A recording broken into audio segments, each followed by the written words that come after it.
Magandang araw ulit mga bossing idol.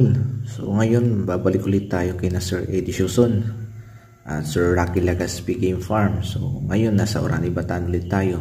So sa mga followers natin and friends na nagtatanong kung ano po ang landmark papunta kay na Sir Eddie.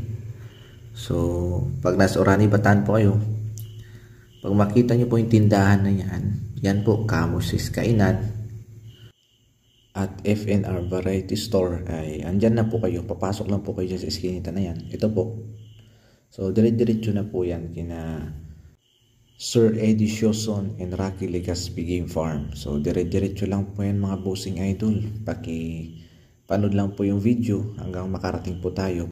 Kumbaga ay parang guide na rin po natin mga bossing idol kung papasyal po kayo dito kina Sir Eddie Siuson Game Farm. At para rin po sa ating mga friends and followers na nagtatanong po is maging guide nyo na po ito kung pupunta po kayo kina Sir Eddie Siuson Game Farm. So yan po, dire-diretso lang po yung mga bossing idol. So yan po,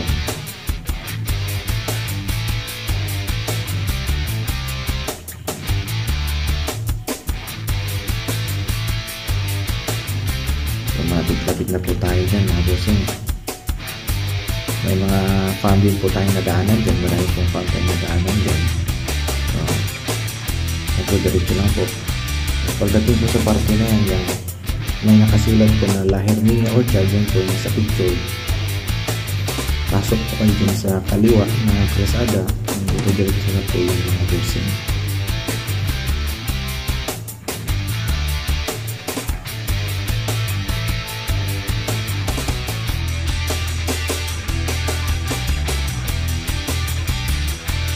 So dyan po ay medyo malapit na po tayo mga bossing.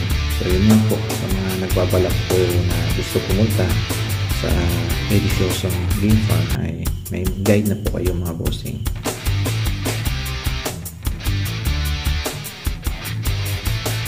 So dyan po mga bossing, pag nakita nyo po yung welcome na yan, ay pasok po kayo dyan, diretso lang, and then diretso po dyan sa medyo rough road na parte na yan.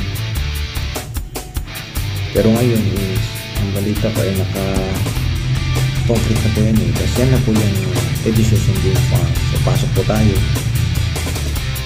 So ganyan po ang pasukan ng Eddie Siuson Game Farm.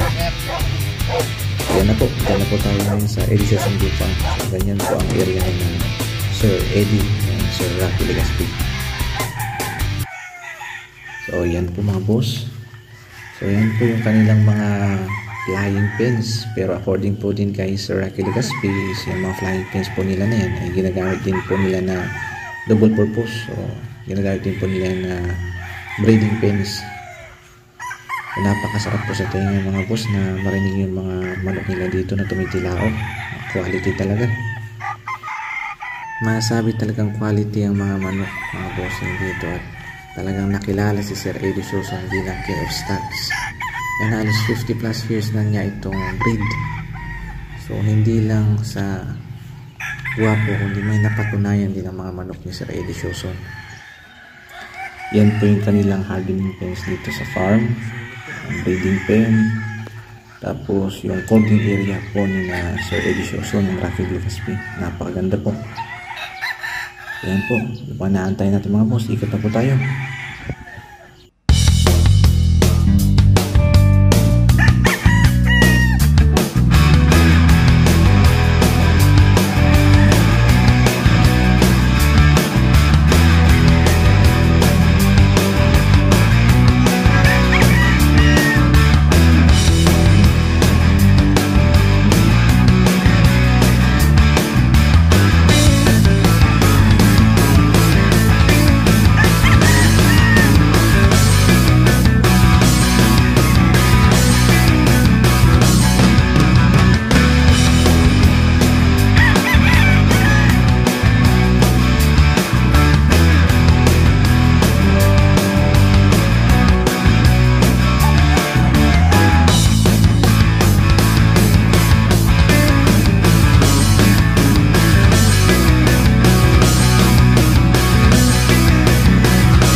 mga boss, so nakita din po natin ang kanilang brooder dito. So dito po nila nilalagay yung kanilang mga 1 month old and above na mga sisiw mga boss. So napakaganda po ng kanilang brooder. So halos ganito din po yung concept ng aking brooder sa aking munting manukan. Napakaganda po, maganda po ang resulta. Masisigla po ang mga sisiw nga naman. So yan po. Simple lang pero napakaganda. Napaka-organized po tingnan mga boss. Tapos syempre kita mo talaga masisigla ang mga sisiw mga boss. Yan, tapos na po tayo mamili ating mga kunin. Dito ko po nalaman na sa blues pala ni Sir Eddie Shawson, doon pala siya nakilala dito sa Bataan. So try din po natin kumuha ng blues. And try po natin i-breed kung swertehin po tayo sa linyada na blues naman po sa atin. So yan po, napakaganda talaga ng area. Maaliwalas po tingnan talaga, malinis. Alam naman po natin na ang may malinis na manukan ay napakaganda talaga. Very good po sa ating mga alaga.